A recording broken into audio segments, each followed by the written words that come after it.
வளர்ந்த கடா மார்பில் பாயும் சொல்லி தமிழ்ல ஒரு பழமொழி இருக்கு. இந்த பழமொழிய கேரளத்து கம்யூனிஸ்டுகள் எல்லாருமே காங்கிரஸ் கூட ஒப்பிட்டு பேசுறாங்க.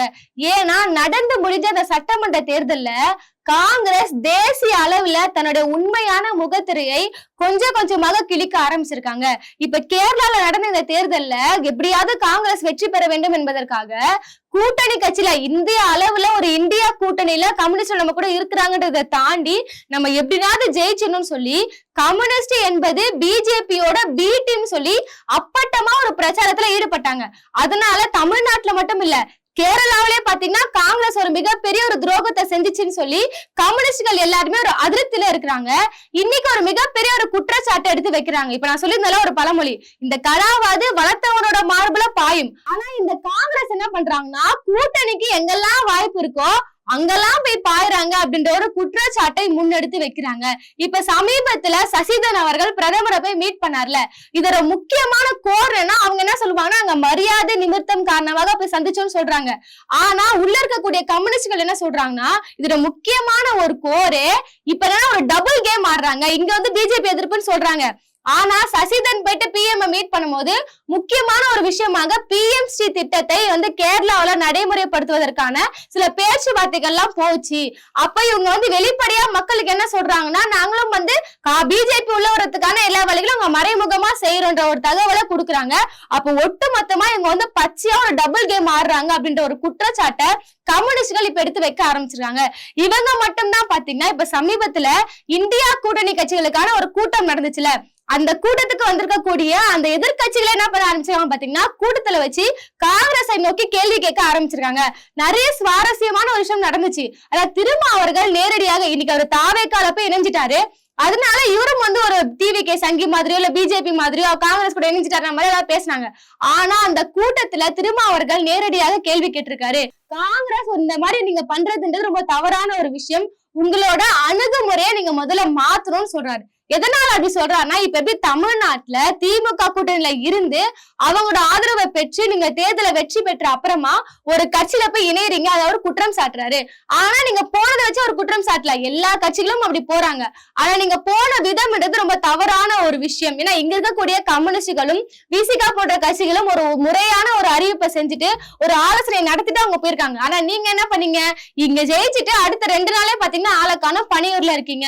சோ தமிழ்நாட்டுல மட்டுமா இப்படி, மேற்கு வங்கத்திலும் இதே நிலைதான். நீங்க மம்தா பானர்ஜி கூட சேர்ந்து நீங்க ஒரு கூட்டணி அமைச்சு நீங்க பிஜேபி எதிர்த்து இருக்கலாம். நீங்க அங்கேயும் போயிட்டு மம்தாக்கு அகைன்ஸ்டா நீங்க தேர்தல் பிரச்சாரத்தை பண்ணி அவங்களையும் வீட்டு நீங்களும் விழுந்து போயிருக்கீங்க. டெல்லியிலயும் கெஜ்ரிவால் அவரும் மேல ஒரு கோபமா இருக்காரு. இப்படி ஒட்டுமொத்தமா பாத்தீங்கன்னா காங்கிரஸ் ஒரு தேசிய அளவிலான ஒரு தவறான நிலைப்பாட்டை எடுக்கிறாங்க. அதனால நீங்க அவங்களோட அணுகுமுறையை மாத்தணும்னு சொல்லி திரும்ப அவர்களே கேட்டிருக்காங்க. அடுத்ததான் பாத்தீங்கன்னா சிஜேபி பத்தி சொல்றாரு. இன்னைக்கு நம்ம எல்லாருமே வந்து இந்த கூட்டணியில விரிசல் விட்டு இருக்கிறோம். அதனாலதான் நம்மளோட வேலையை இன்னைக்கு இளைஞர்கள் எல்லாமே தனியா திரண்டு சிஜேபின்னு ஒரு அமைப்பு ஆரம்பிச்சு பாத்துட்டு இருக்காங்க. இப்ப என்னன்னா இந்த தேர்தல்ல வந்து நிறைய குளறுபடிகள் நடந்துச்சு. இந்த தேர்வுகள் எல்லாம் போயிட்டு இருக்குல்ல, இந்த மாதிரி சிபிஎஸ்இ தேர்வுகள், நீட் தேர்வுகள், இந்த எல்லா தேர்வுகளுமே குளறுபடிகள் போயிட்டு இருக்கு. இது எல்லாமே எதிர்த்து மாணவர்கள் போராடுறாங்க. நம்ம எதற்காக இருக்கோம், நாம எதுக்காக தானே உருவாக்கப்பட்டவர்கள், இதெல்லாமே எல்லாமே ஒன்றிணைஞ்சோம். இந்த இந்தியா கூட்டணி என்பது பாஜக எந்த மாதிரியான ஒரு சதி திட்டங்களை தேச நலனுக்கு எதிராக கொண்டு வருது, அது எல்லாருமே நம்ம வந்து உடைச்சி போராடணும் அப்படின்ற காரணத்துக்காக நம்ம எல்லாமே உள்ள வந்திருக்கோம். அப்போ முதல்ல நாம ஒற்றுமையா இருக்கணும், அதுக்கப்புறம் தான் இந்த மதவாத சக்தியோட ஒற்றுமையை உடைக்கணும். அதனால காங்கிரஸ் தான் இது ஒட்டுமொத்தமான இந்தியா கூட்டணி இந்த மாதிரி பலவீனம் அடைஞ்சதுக்கான முக்கியமான காரணம் சொல்லி திரும்ப அவர்கள் பேசுறாரு. அடுத்ததா இந்த கூட்டத்துல முக்கியமான 2 கட்சிகள் வந்து பங்கு கோரவில்லை. ஒன்னு என்ன பாத்தீங்கன்னா திமுக, இன்னொன்னு ஆம் ஆத்மி கட்சி. திமுகவை பொறுத்தவரையுமே அவங்க ஒரு நியாயமான ஒரு பதில சொல்லியிருந்தாங்க. எங்களுக்கு துரோகம் செஞ்ச இந்த காங்கிரஸ் அவங்க தலைமையில இந்த கூட்டம் நடக்குது, அவங்க இந்த கூட்டத்துல பங்கு கொள்ள போறாங்க. அதனால எங்களோட தொண்டர்களோட உணர்வுக்கு மதிப்பளிக்கும் விதமாக நாங்க இந்த கூட்டத்துல பங்கு கொள்ள மாட்டோம் சொல்லி அவங்க அவரோட முடிவை தெரிவிக்கிறாங்க. அவங்க சொல்லிக்கக்கூடிய அந்த காரணம் என்பது ஏற்கத்தக்க கூடிய ஒரு நியாயமான ஒரு காரணமாக இருக்கு. சோ அந்த திமுகவோட காரணத்தை நம்ம பேச வேணாம். அடுத்ததான் ஆம் ஆத்மி கட்சி. அவங்களை பொறுத்தவரையுமே அவங்க ஆல்ரெடி வந்து இந்த கூட்டணில இருந்து விலகிட்டாங்க, அவங்களும் இந்த கூட்டணிக்குள்ள வரல. இப்படி இருக்கும் பட்சத்துல இவங்க சொல்லிக்கக்கூடிய இந்த காரணங்கள் என்பது ஏற்புடைய ஒரு காரணமாக இருக்கு. ஆனா தமிழகத்துல இருந்து 2 முக்கியமான ஒரு கட்சி, ஒன்னு டிவிகே, ஒன்னு டிஎம்கே. டிஎம்கே உள்ள போல அது ஒரு நியாயமான காரணம் நம்மளுக்கு தெரியும். டிவிக்கு எதற்காக இந்தியா கூட்டணியில இன்னும் போகாம இருக்காங்கன்றது ஒரு கேள்விக்குறியான ஒரு விஷயமா இருக்கு. ஏன்னா சஞ்சய் ராவத் அவர்கள் ரீசெண்டா பேசியிருந்தாரு, இப்ப டிஎம்கே இந்தியா கூட்டணியில இருந்து விலகுனா என்னங்க, மாற்று சக்தியாக ஒரு மாற்று நண்பர் இருக்கிறான்னு சொல்லி டிவிக்கே குறிப்பிட்டு பேசுறாரு. டிவிக்கே இந்தியா கூட்டணியில வரும்னு சொல்லி பேசுறாரு. இப்படி இருக்கும் பட்சத்துல எதற்காக டிவிக்கே உள்ள போல விஜய் அவர்கள் என்ன யோசித்துக் கொண்டிருக்கிறார்? ஏன்னா இன்னைக்கு நிலவரப்படி பார்த்தோம்னா உங்க இந்த பெரும்பான்மை ஒண்ணு விஷயம் இருந்துச்சுல, அதிமுக எம்எல்ஏக்கள் கொறடாவோட பேச்சையும் மீறி உங்களுக்கு நம்பிக்கை தீர்மானத்துக்கு ஆதரவாக அவங்க வாக்களிச்சாங்க. இன்னைக்கு என்ன ஆச்சுன்னு பாத்தீங்கன்னா அவங்களோட நம்பிக்கை தீர்மானத்துல வாக்களிச்சாங்களா அதை பின்வாங்கி இருக்காங்க. அவங்க எல்லாருமே ஒரு ஆதரவு நிலைப்பாட்டுல இருந்து பின்னாடி போயிருக்காங்க. அப்ப அந்த 25 எம்எல்ஏவும் கூட்டி நீங்க ஒரு கணக்கு காமிச்சிங்களா? இப்ப அதெல்லாம் கிடையாது. மொத்தமா இந்த தனி பெரும்பான்மையை தாண்டி ஆட்சி அமைக்க அந்த 118 வேணும். இப்ப உங்ககிட்ட ஒரு 119 தான் இருக்கு. அதனால இந்த சூழ்நிலையில நீங்க என்ன மாதிரியான ஒரு நடவடிக்கை எடுக்கணும்? நீங்க இந்தியா கூட்டணிக்குள்ள போயிட்டு உங்க கட்சியை நீங்க இன்னும் வலுப்படுத்தணும். இங்க தமிழ்நாட்டுல பாத்தீங்கன்னா எந்த ஒரு சதி திட்டங்களை பாஜக எந்த மாதிரியான தமிழர்களுக்கு எதிரான திட்டங்களை கொண்டு வந்தாலுமே நீங்க வாய் திறக்க மாட்டீங்க. நீங்க என்ன சொல்றீங்க? எங்களோட கொள்கை எதிரி பிஜேபின்னு சொல்றீங்களா? இது உங்களுக்கு ஒரு நல்ல சமயமாக இருக்கும். ஏன்னா உங்க கட்சியில் இருக்கக்கூடிய காங்கிரஸ் தான் இந்த கூட்டத்தை கூட்டுறாங்க. அப்படி இருக்கும் பட்சத்துல எதற்காக நீங்க அந்த கூட்டத்துல பங்கு கொள்ளவில்லைன்னு சொல்லி எல்லா அரசியல் விமர்சகர்களும் இன்னைக்கு உங்களை பார்த்து கேள்வி கேட்க ஆரம்பிச்சிருக்காங்க. ஏன்னா 2 விஷயத்துல அவர் கிளியரா இருக்காரு. ஒண்ணு கட்சியை காப்பாத்திக்கணும், இன்னொன்னு என்ன காப்பாத்திக்கணும். கட்சியை பொறுத்த வரையுமே காங்கிரஸ் கூட ரொம்ப நெருங்கிய உறவுல அவர் இருக்குதுன்றது அவரோட முதலாளி ஐயாவுக்கு பிடிக்காது. அதனால இன்னும் கொஞ்சம் நெருக்கமே இல்லாமதான் அவர் காணப்படாது. இப்ப கர்நாடகத்துல சிஎம் ஃபங்க்ஷன் நடந்துச்சு, கேரளாவில சிஎமோட பதவியேற்பு நிகழ்ச்சி நடந்துச்சு. அவங்க கூப்பிட்டும் போகாம இருக்காரு. அன்னைக்கு பாத்தீங்கன்னா பிஎம் போய் பாத்துட்டு வராரு. டெல்லி வரையுமே போயிட்டு ராகுல் காந்தியும் சோனியா காந்தியும் பார்க்காம ரிட்டர்ன் ஆகுறாரு. அப்ப ஒட்டுமொத்தமா பாத்தீங்கன்னா மோடி அவர்களோட பார்வையில விஜய் அவர்கள் அவ்வளவு க்ளோஸ் எல்லாம் இல்ல காங்கிரஸ் கூட சொல்லிட்டு காட்ட வேண்டிய ஒரு கட்டாயத்துல இருக்காரு.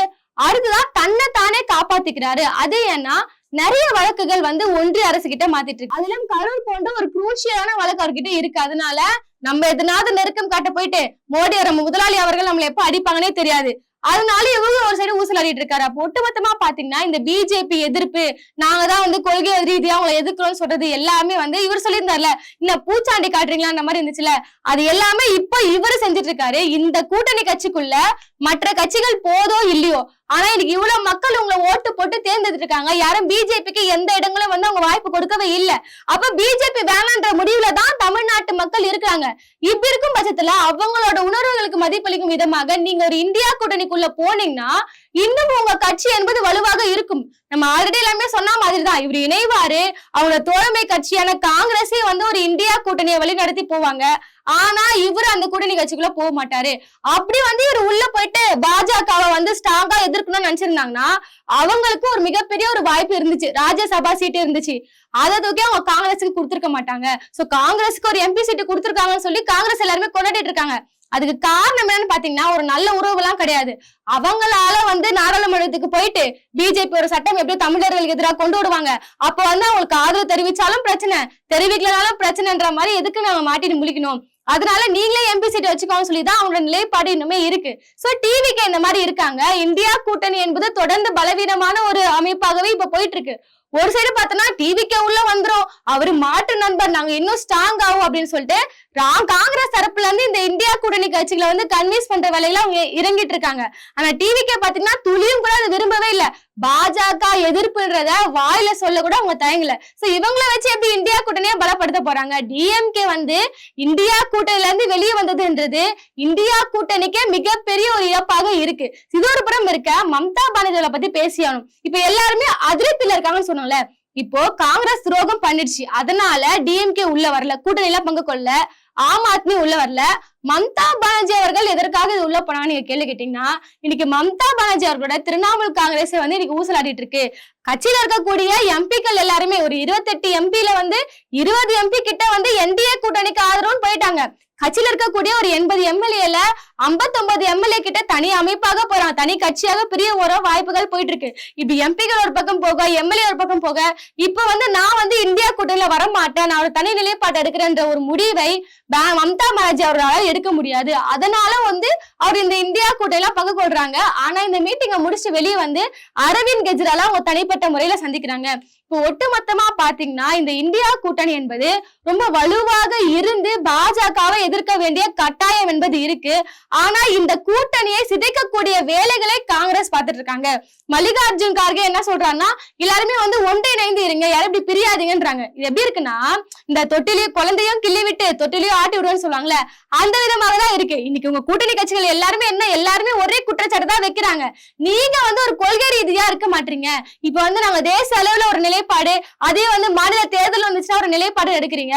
உங்களால மட்டும்தான் இங்க இருக்கக்கூடிய எல்லா கட்சிகளும் பிளவுற்று இன்னைக்கு வந்து ஒரு பலவீனமான ஒரு சூழ்நிலையில இந்தியா கூட்டணி என்பது இருக்கு. இப்ப இவரு என்ன சொல்றாரு பாத்தீங்கன்னா, எல்லாம் ஒன்றிணைங்கன்னு சொல்றாங்க. அப்போ நீங்க எல்லாருமே ஒன்றிணைங்கன்னு சொல்றீங்கன்னா ஒன்றிணைக்க வேண்டிய இடத்துல காங்கிரஸ் இருக்கணும்.